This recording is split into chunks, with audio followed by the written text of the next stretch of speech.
Contoh soal nomor 2, misalkan saya punya A, gambar B, sama gambar C. Ya. Digambarkan pada gambar berikut, ada misalkan ini bola hoki yang bergerak di atas S tanpa gesekan sepanjang sumbu X dalam arah gerak satu dimensi. Massa kepingan bola hoki tersebut, M-nya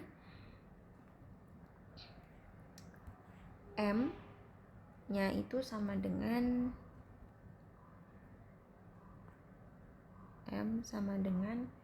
0,2 kilo.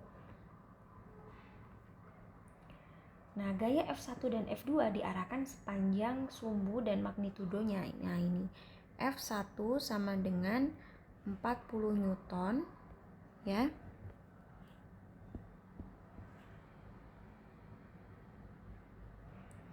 F2 sama dengan 2 Newton.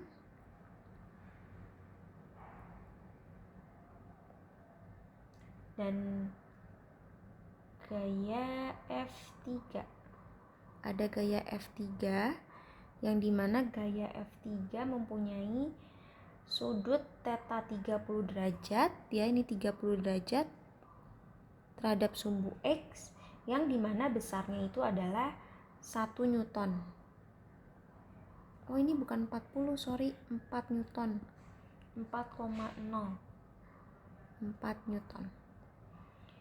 Berapakah percepatan benda yang dialami kepingan pada masing-masing situasi gambar? Oke, yang ditanya adalah percepatan.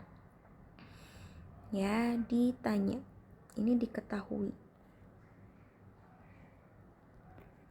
Ditanya adalah A, dari masing-masing situasi di atas. Jawab. Kita lihat yang gambar A dulu. Nah, gambar A kan gini ya. F1 ya. Nah, pada kondisi ini benda hanya diberikan satu buah gaya, ya. Karena dia bergerak, kita sudah tahu kalau dia bergerak, maka pasti di sini berlaku sigma F sama dengan M kali A. Karena di sini hanya ada satu gaya, berarti kita tuliskan di sini ya hanya ada satu gaya. Sigma F1 aja, ya. Sama dengan M dikali A X, ya. A yang bekerja percepatan pada sumbu X. Mencari percepatan gimana?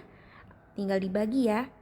F1 dibagi M, ya. Jadi F-nya tadi berapa? 4 dibagi 4 Newton dibagi, ini kok kecil-kecil sih tulisan saya. 4 Newton dibagi 0,2 kilogram.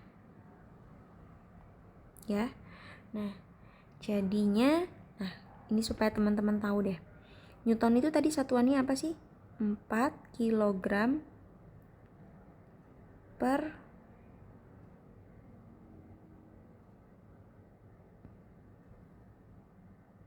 nggak usah deh ya, nggak usah saya jelasin deh. Ya udah, intinya 4 dibagi 0,2 jadinya berapa? Ya jadinya 20 meter per second kuadrat. Nah, ini yang terjadi kalau misalkan hanya ada dua gaya. Sekarang gimana kalau misalkan ada dua gaya?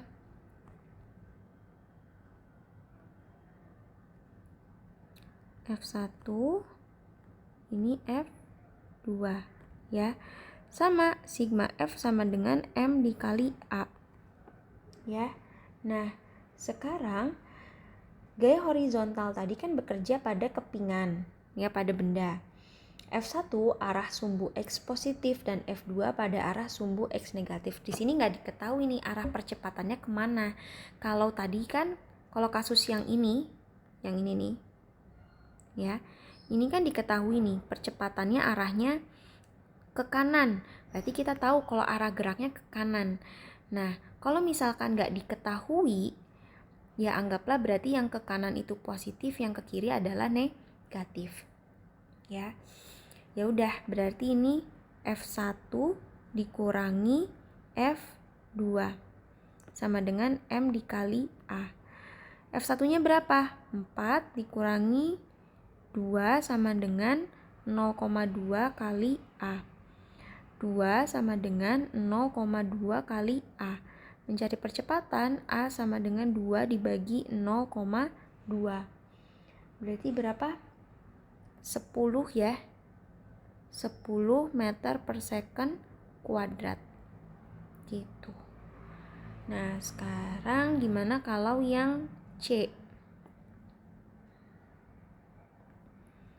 Tadi gambarnya gini.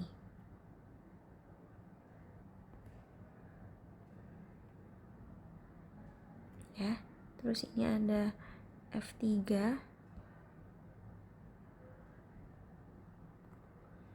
Di sini ada theta, ya. Nah, tadi di soal dikasih taunya cuma kalau dia bekerja di sumbu X, ya. Berarti F2 ini udah di sumbu X belum? Udah ya. Berarti kita nggak perlu uraikan. Nah, F3 ini nih, dia nanggung nih labil, masian. Dia nggak ada di sumbu Y, nggak ada, di sumbu X juga nggak ada. Otomatis di sini kita perlu menguraikan gaya ini pada sumbu X dan sumbu Y. Kalau kita uraikan di sumbu X, berarti ini mengapit theta ya.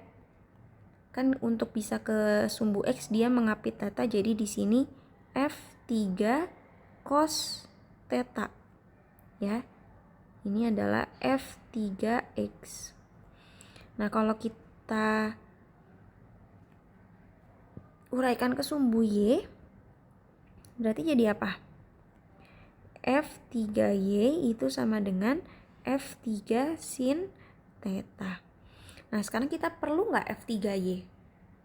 Nggak perlu ya, karena tadi di awal di soal diketahui kalau benda bekerja di sumbu X. Jadi yang hanya kita butuhkan yang F3X ini. Oke, karena kita udah selesai nih menguraikan vektornya, menguraikan gayanya, sekarang kita tinggal masukin sigma F sama dengan M dikali A. Oke, berarti yang arahnya ke kanan yang mana?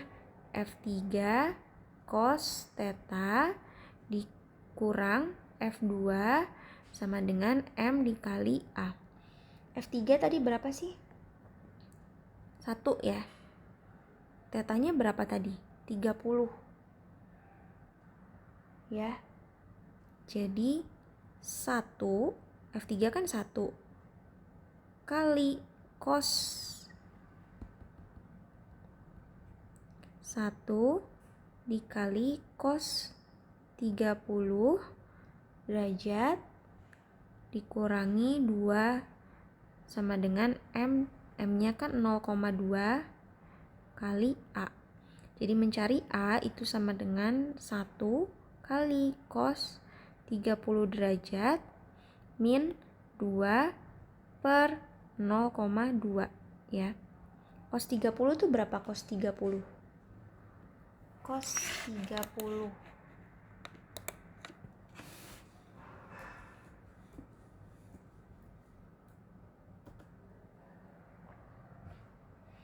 Cos 30 berapa teman-teman?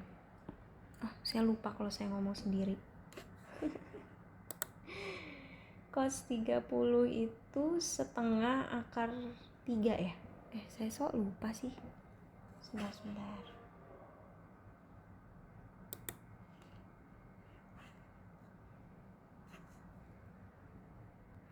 Setengah akar 3 ya. Jadi ini setengah akar 3 dikurangi 2 per 0,2. Kalau dihitung pakai kalkulator ini jadinya negatif 5,7 meter per second kuadrat. Nah, lihat, ada negatif di sini. Berarti tandanya F2 ini lebih besar daripada F3X. Sehingga kita tahu di sini bahwa arah percepatannya itu adalah ke kiri. Begitu ya. Sampai sini jelas nggak teman-teman? Jelas ya?